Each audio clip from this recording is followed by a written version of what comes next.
ನಮಸ್ಕಾರ. ಪಂಚರಾಜ್ಯಗಳ ರಿಸಲ್ಟ್ನ ನಂತರ ರಾಜ್ಯ ಕಾಂಗ್ರೆಸ್ನಲ್ಲಿ ದೊಡ್ಡ ಮಟ್ಟದ ಬೆಳವಣಿಗೆಯಾಗೋದಂತೂ 100% ಸತ್ಯ. ನೋಡಿ, ಸಾಕಷ್ಟು ದಿನಗಳಿಂದ ಸಾಕಷ್ಟು ತಿಂಗಳುಗಳಿಂದ ಸಿಎಂ ಬದಲಾವಣೆಯ ವಿಚಾರ ದೊಡ್ಡ ಮಟ್ಟದಲ್ಲಿ ಚರ್ಚೆ ಆಗ್ತಾ ಇತ್ತು. ಆದರೆ ಸ್ವಲ್ಪ ದಿನ ಅದೆಲ್ಲದಕ್ಕೂ ಕೂಡ ಗ್ಯಾಪ್ ಕೊಡಲಾಗಿತ್ತು.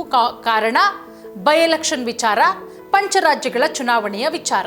ಈಗೆಲ್ಲವೂ ಕೂಡ ಆಗಿದೆ. ರಿಸಲ್ಟ್ಗೋಸ್ಕರ ವೇಟಿಂಗು. ಮೇ 4ಕ್ಕೆ ರಿಸಲ್ಟ್ ಬರುತ್ತೆ. ಆದರೆ ಈಗ ಈ ಕಡೆ ಸಿದ್ದರಾಮಯ್ಯ ಅವರು ಸಿಕ್ಕಾಪಟ್ಟೆ ಆಕ್ಟಿವ್ ಆಗಿದ್ದಾರೆ, ಈ ಕಡೆ DCM DK ಶಿವಕುಮಾರ್ ಅವರು ಸಿಕ್ಕಾಪಟ್ಟೆ ಆಕ್ಟಿವ್ ಆಗಿದ್ದಾರೆ. ಆಲ್ರೆಡಿ ಚುನಾವಣೆ ಮುಗಿತಾ ಇದ್ದಂತೆ ನಿನ್ನೆಯೇ ದೆಹಲಿಗೆ ಹಾರಿರೋದು DK. ಅಲ್ಲಿ ಬೇರೆ ಬೇರೆ ರೀತಿಯ ಸ್ಟ್ರಾಟರ್ಜಿಗಳನ್ನು ಮಾಡ್ತಾ ಇದ್ರೆ, ಇಲ್ಲಿ CM ಸಿದ್ದರಾಮಯ್ಯ ಅವರು ಕೂಡ ಸಿಕ್ಕಾಪಟ್ಟೆ ಸ್ಟ್ರಾಟರ್ಜಿಯನ್ನು ಮಾಡ್ತಾ ಇದ್ದಾರೆ. DK ಏನೇ ಮಾಡಿದ್ರು, ಶತಾಯಗತಾಯ ತಿಪ್ಪರ್ಲಾಗ ಹಾಕಿದ್ರು, ನಾನು CM ಆಗೋದಕ್ಕೆ ಬಿಡೋದಿಲ್ಲ ಅಂತ ಹೇಳಿ ಶಪಥ ಮಾಡ್ದಂಗೆ ಅನ್ನಿಸ್ತಾ ಇದೆ. ಸಿದ್ದರಾಮಯ್ಯ ಅವರ ನಡವಳಿಕೆಯನ್ನು ಗಮನಿಸಿದ್ರೆ ನಾನು CM ಆಗೋದಕ್ಕೆ ಬಿಡಲ್ಲ DKನ, ಈ ರೀತಿಯ ಸ್ಟ್ರಾಟರ್ಜಿಯನ್ನು ಮಾಡ್ತಾ ಇದ್ದಾರೆ ಸಿದ್ದರಾಮಯ್ಯ ಅವರು ಅನ್ನೋದು ರಾಜಕೀಯ ಮೂಲಗಳಿಂದ ಬರ್ತಾ ಇರುವಂಥ ಮಾಹಿತಿ. ಯಾಕಂದರೆ ನಿನ್ನೆ ರಾತ್ರಿಯಿಂದಲೇ ಬೇರೆ ಬೇರೆ ರೀತಿಯ ಪ್ಲಾನ್ಗಳನ್ನು ಮಾಡ್ಕೊಂಡಿದ್ದಾರೆ. ತಮ್ಮ ಆಪ್ತರೊಂದಿಗೆ 1-to-1 ಮೀಟಿಂಗ್ ಮಾಡ್ತಾ ಇದ್ದಾರೆ ಸಿದ್ದರಾಮಯ್ಯ ಅವರು. ನಾನು ಹಿಂದಿನ ವಿಡಿಯೋದಲ್ಲೂ ಕೂಡ ಹೇಳ್ತಾ ಇದ್ದೆ, ನೀವು CM ಸ್ಥಾನದಿಂದ ಕೆಳಗಿಳಿದ್ರೂ ಪರವಾಗಿಲ್ಲ, ಸಿದ್ದರಾಮಯ್ಯ ಅವರಿಗೆ ಅವರ ಆಪ್ತರು ಹೇಳಿರೋದು, ಶಾಸಕರುಗಳು ಸಚಿವರುಗಳು. ಆದರೆ ಯಾವುದೇ ಕಾರಣಕ್ಕೂ DKನ CM ಆಗೋದಕ್ಕೆ ಬಿಡಬೇಡಿ ಅಂತ ಹೇಳಿ. ಅದರಂತೆ DK ಇಷ್ಟಕ್ಕೆ ಸುಮ್ಮನಾಗ್ಬಿಡ್ತಾರಾ?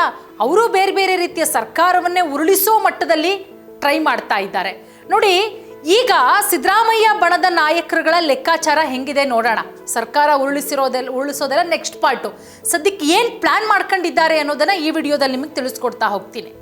ನೋಡಿ, ಇಲ್ಲಿ DK ಶಿವಕುಮಾರ್ ಅವರು ಒಂದು ರೀತಿಯ ಪ್ಲಾನ್ ಮಾಡಿದರೆ, ನಾನು ಆಗಲೇ ಹಿಂದಿನ ವಿಡಿಯೋದಲ್ಲಿ ಹೇಳಿದೆ 30ಕ್ಕಿಂತ ಹೆಚ್ಚು ಶಾಸಕರುಗಳು BJPಗೆ ಹಾರೋದಕ್ಕೆ ರೆಡಿ ಆಗಿದ್ದಾರೆ, DK CM ಆಗಲಿಲ್ಲ ಅಂತ ಹೇಳಿದ್ರೆ ಅದೊಂದು ಪಾರ್ಟ್. ಆದರೆ ಸಿದ್ದರಾಮಯ್ಯ ಬಣದ ನಾಯಕರು ಏನು ಪ್ಲಾನ್ ಮಾಡಿದ್ದಾರೆ ಅಂತ ಹೇಳಿದ್ರೆ, ಈಗ ಆಲ್ರೆಡಿ ಒಂದು ವಿಚಾರ ಈ ಬೈ ಎಲೆಕ್ಷನ್ ಮುಗಿದ ಮೇಲೆ ಸಿಕ್ಕಾಪಟ್ಟೆ ಓಡಾಡ್ತಾ ಇದೆ.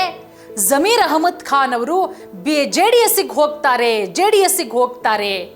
ಕುಮಾರಣ್ಣನ ಜೊತೆಗೆ 1-to-1 ಮೀಟಿಂಗ್ ಆಗಿದೆ ಅನ್ನುವಂತಹ ವಿಚಾರ. ಆದರೆ ಇಬ್ಬರೂ ನಾಯಕರುಗಳು ಕೂಡ ಆ ಒಂದು ಇದನ್ನು ಅಲ್ಲಗಳಿತಾರೆ. ಅದೆಲ್ಲ ಸುಳ್ಳು, ನಾನು ಯಾಕೆ ಹೋಗ್ಲಿ, ನಂಗೆ ತಲೆ ಕೆಟ್ಟಿದ್ಯಾ ಅಂತಾರೆ. ಒಬ್ಬರು ತಲೆ ಕೆಟ್ಟಿದ್ಯಾ ನಮಗೆ ಕರ್ಕೊಳ್ಳೋಕ್ಕೆ ಅಂತಾರೆ, ಇನ್ನೊಬ್ರು ಅಯ್ಯೋ ನಾನು ಯಾಕೆ ಹೋಗ್ಲಿ, ಕಾಂಗ್ರೆಸ್ಸಲ್ಲಿ ಎಲ್ಲವೂ ನನಗೆ ಚೆನ್ನಾಗಿದೆ ಅಂತಾರೆ.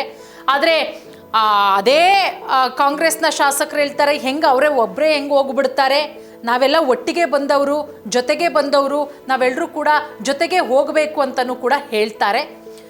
ಬಟ್ ಹೆಂಗಾಗ್ಬಿಟ್ಟಿದೆ ಅಂದರೆ ಕಾಂಗ್ರೆಸ್ಸಲ್ಲೀಗ ಆ ಕಾಂಗ್ರೆಸ್ನ ನಾಯಕರುಗಳಿಗೆ ತಳಮಳ ಶುರುವಾಗ್ಬಿಟ್ಟಿದೆ. ಏನಾಗ್ಬಿಡುತ್ತಪ್ಪ 2028ಕ್ಕೆ ನಮ್ಮ ಸ್ಥಾನವನ್ನು ನಾವು ಉಳಿಸ್ಕೊಂತೀವ ಇಲ್ವಾ ಅನ್ನೋದು.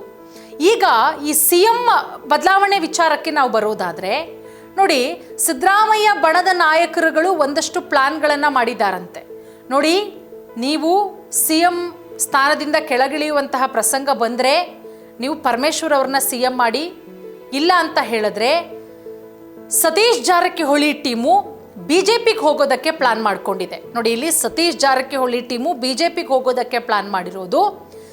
ಜಮೀರ್ ಅಹಮದ್ ಖಾನ್ ಅವರ ಟೀಮ್ ಒಂದಿಷ್ಟು ಜನ ಇದೆ, ಈ ಬಾಲಕೃಷ್ಣ, ಈ ರೀತಿಯ ಒಂದಷ್ಟು ಟೀಮು JDSಯಿಂದ ಕಾಂಗ್ರೆಸ್ಸಿಗೆ ಬಂದ್ರಲ್ಲ ಒಟ್ಟೊಟ್ಟಿಗೆ, ಅವರೊಂದು ಟೀಮು ಮತ್ತೆ JDSಗೆ ಹೋಗೋದಕ್ಕೆ ಪ್ಲಾನ್ ಮಾಡ್ತಾ ಇದ್ದಾರೆ. ಅಂದರೆ ಈ ರೀತಿ ಆದಾಗ ಯಾವುದೇ ಕಾರಣಕ್ಕೂ DK CM ಆಗಲ್ಲ ಅನ್ನುವಂತಹ ವಿಚಾರ.